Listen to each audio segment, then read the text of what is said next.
What's going on, you guys? How's it going? Welcome back to the channel. Today's video, I kind of want to give you guys my top 3 things that I just wish for Fanatics moving forward.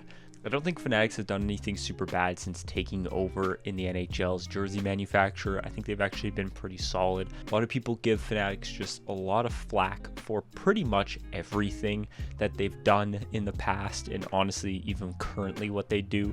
I'm a little bit optimistic for some things, and there's some things I just hope they do, some things I hope they continue to do, and just some things I'd just love to see from them. So I'm just going to give my quick kind of top 3 things that I really just hope keep happening or do happen. Before we get into it though, as always, if you guys are new to the channel, it would mean a lot if you guys subscribed, like the video if you enjoyed. Let's get into it. So number 1 is going to be quality control. I know this is the number 1 thing that people ream Fanatics for. My wish list is that they improve on quality control. Now that might be tough, and I don't necessarily always mean that on like a lot of times with quality control, they'll ship out a jersey with the wrong name on it. In my opinion, you should just never be buying a Fanatics jersey with a pre-stitched name on it in the first place. So I'm genuinely, personally, not even worried about that. I will never buy a Fanatics jersey with a name already on it. So that's just not a problem for me.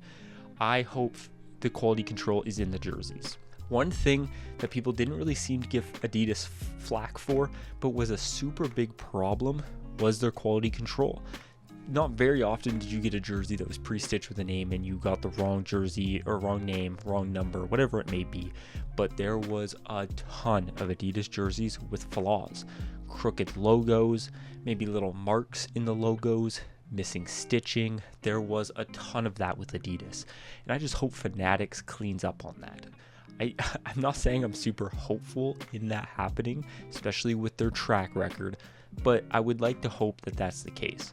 Again, like I said earlier, I expect Fanatics to never change when it comes to customization on jerseys. You could still order a stitched jersey and get a different number, get the wrong name, the name spelt wrong. I mean, that even happens with Kuwaki. It's just going to happen. That's why I avoid it, and that's why I think a lot of people should avoid buying pre-stitched jerseys. I know it's the easiest route to go because the jersey already has a name and number, so you don't have to send it off. It's just the easier route. So I understand people are going to buy that. I just hope the jersey you order, like the plain jersey you order, doesn't have flaws in it. Next up is going to be like specialty jerseys. I really hope that they do what Adidas did. And I honestly think Adidas could have done more of this. And that's like Adidas Reverse Retro series. I thought was genius, and I thought it was so cool. It was a lot of fun. It's what the NHL needed. People loved that. Even people who don't collect jerseys were buying those things because they were just so unique. A lot of them were so cool. But for us jersey collectors, it got me fired up. It got me so pumped to see new jerseys for every single team in the league. Everyone was talking about them. It was huge. I hope Fanatics does stuff like this. They don't have to do reverse retros. I think those are kind of done. But I would love to see like city-inspired jerseys. I know the NBA has done that. I think maybe even baseball's done it, I believe.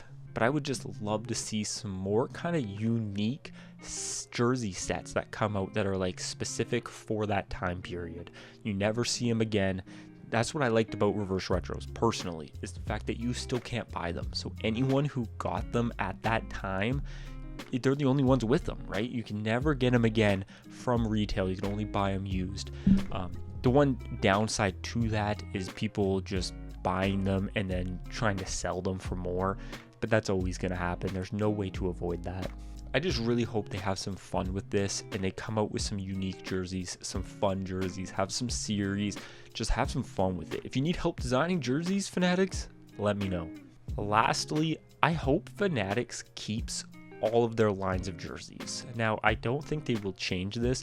I just really hope this stays the same. I really like the fact that they have the tiers for their jerseys. I'm never going to buy a Fanatics breakaway jersey ever in my life. I will never do that. But I personally like that the option is there for people. Now, this would have been different if it was Adidas to Fanatics, I would say, and I still think this, to be honest. You might as well save out the money and get the better quality jersey than the Fanatics breakaways. But there's some people out there who just don't care, who like to wear their jerseys out, who like to go eat with their jerseys, and just honestly don't want a kind of somewhat expensive jersey. They just want to be able to buy the cheap of the cheap. And I'm gonna stand by this. I think it's a good thing to have that budget jersey available for those people. I love that these things are still around. These jerseys that I'm wearing, the ones that are behind me, this quality jersey is still around. I like that, keep that. And I also love that the made in Canada jerseys are retail. I love that. I know I made a video about talking about people freaking out about it, and that's always going to be a thing. People are going to see the most expensive thing and just freak out. But I love that those are available for those die-hard, hardcore jersey collectors. Really what Fanatics has done is what their goal is, and they've reached every single possible avenue they can and reached every demographic, every audience, every consumer's needs with these tier jerseys. I just hope it doesn't change. I hope that at some point they don't see the need to make one of these tiers and they get rid of them. I think it's a good thing they have these. I hope they stay. Bonus kind of thing, and this is in the future, so I'm not really throwing it in this because who knows what's going to happen at this time, but Fanatics is currently working out of Adidas's facility. That's why the jerseys look the same. I hope when they're out of that Adidas facility, their jerseys still look the same. This could be a hot take. This could be because I'm a new gen jersey collector, a new gen jersey fan. I think Adidas jersey cut, this right here cut, is the best jersey cut that has been out, in my opinion. I didn't like the Reebok ones, don't like CCM. I think these ones with the collar, the shoulders, everything about it, I think are the best. And I hope Fanatics, even when they move out of that Adidas building, they still stay the same. But there you guys have it, just a quick video. Now that Fanatics has actually taken over, we've got to see the jerseys, we've got to kind of know a little bit more about this. I thought now is a good time to create a wish list moving forward. I believe I created one a while back on what I wanted without kind of knowing anything about Fanatics and what the jerseys were going to be like. But now that I know, I feel like now's a good time to actually make a good wish list moving forward. Let me know what you guys think down in the comments. Let me know what you agree with, what you disagree with, and I'll talk to you guys in the next one. Peace.